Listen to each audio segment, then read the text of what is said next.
11 मई का वो काला दिन। सुबह से ही मेरे पेट में दर्द और दिल में चुभन महसूस हो रही थी।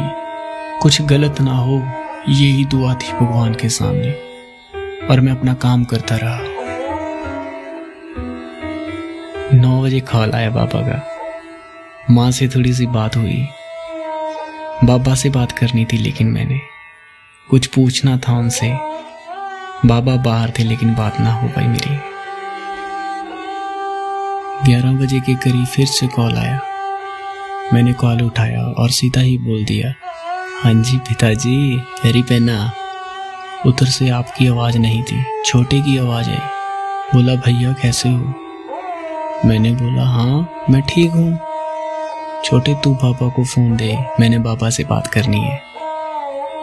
छोटा बोला, हाँ भैया, बातें तो सब करना चाहते हैं बाबा से, मगर बाबा नहीं बोलेंगे अब। मैंने पूछा, क्या मतलब तेरा?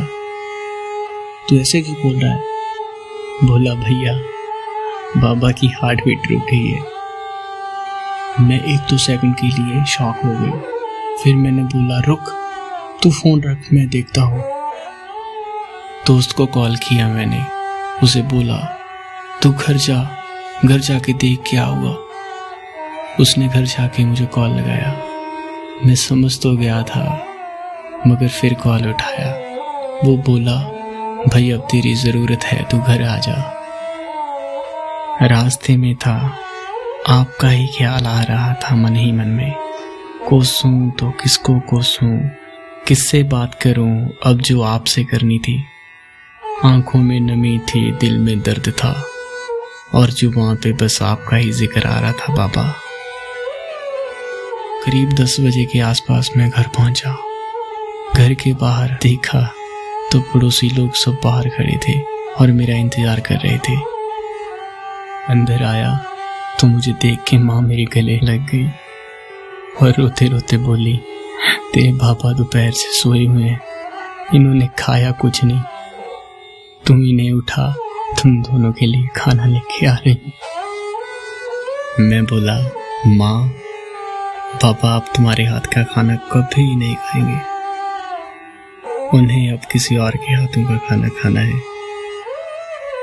माँ ने मुझे जोर से जफी डाली और जोर से रोने लगी, और मैं चुप कराता रहा।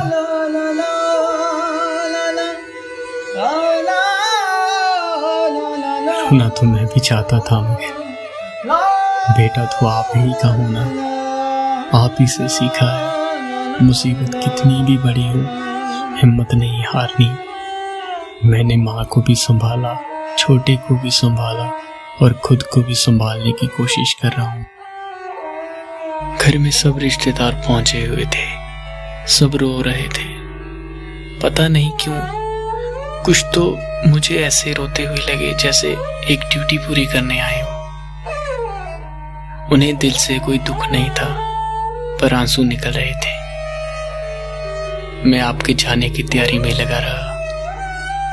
आपसे 1-2 बातें भी करनी थी, पता ही नहीं चला सुबह कब हो गई। 9 बज गए सुबह के। आपके पास आकर बैठा मैं, आपका हाथ थामा और आपसे खूब सारी बातें की, मगर आपने किसी भी बात का जवाब नहीं दिया। पता है मुझे, सुन तो आप सब कुछ रहे हो। एक बार आंखें तो खोलो बाबा, सब कुछ झूठा ठहराओ। सब भूल रहे हैं कि आप अब कभी आंखें नहीं खोलो। ठीक है बाबा, अगर आपने आंखें नहीं खोली तो आपको अलविदा बोलने का समय आ गया।